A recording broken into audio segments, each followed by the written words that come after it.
Il devrait y avoir un salaire minimum dans chaque pays de l'Union européenne. Cette phrase a-t-elle été prononcée lundi dernier dans la primaire de la Belle Alliance populaire? Ou par un doux rêveur, un utopiste? Eh bien non, c'est Jean-Claude Juncker lui-même, président de la Commission européenne, qui s'exprimait ainsi. Si une institution, surtout renommée pour son orthodoxie libérale, prend ce genre de position, c'est peut-être que les lignes sont en train de bouger. Mais avant d'aller plus loin, quelle est la situation aujourd'hui en Europe?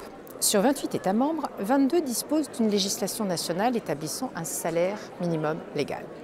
6 autres, Autriche, Chypre, Danemark, Finlande, Italie, Suède, ont fixé un salaire minimum par branche ou par négociation entre les partenaires sociaux. Les niveaux varient fortement suivant les États.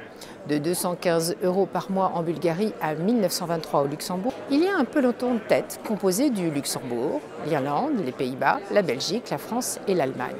Oui, l'Allemagne, qui s'est finalement dotée d'un revenu minimum depuis 2 ans. Avec le recul, on a pu constater que l'effet produit était positif pour l'économie, et en particulier que cela avait réduit les disparités salariales entre anciens et nouveaux Ländern. On peut noter toutefois que son niveau est encore faible. Il représente moins de 50% du salaire médian.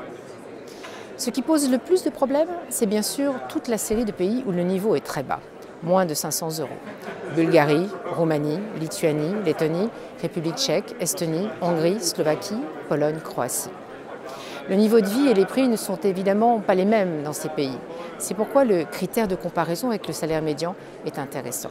Soyons lucides, l'idée avance, mais créer un salaire minimum identique pour tous les Européens n'est pas d'actualité. En effet, pour le moment du moins, ce n'est pas une compétence de l'Union européenne.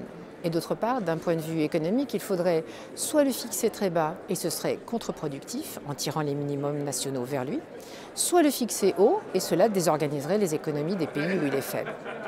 Non, l'idée c'est plutôt de donner une norme commune que chaque État pourrait appliquer car elle serait adaptée à ses possibilités.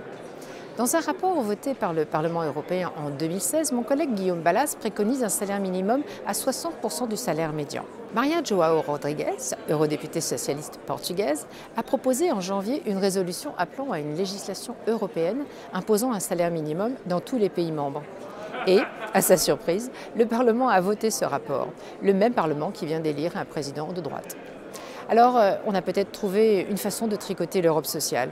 Vous savez, cette Europe sociale que nous appelons de nos voeux depuis bien des années, qui tarde, il faut le reconnaître, mais qui continue de faire son chemin finalement.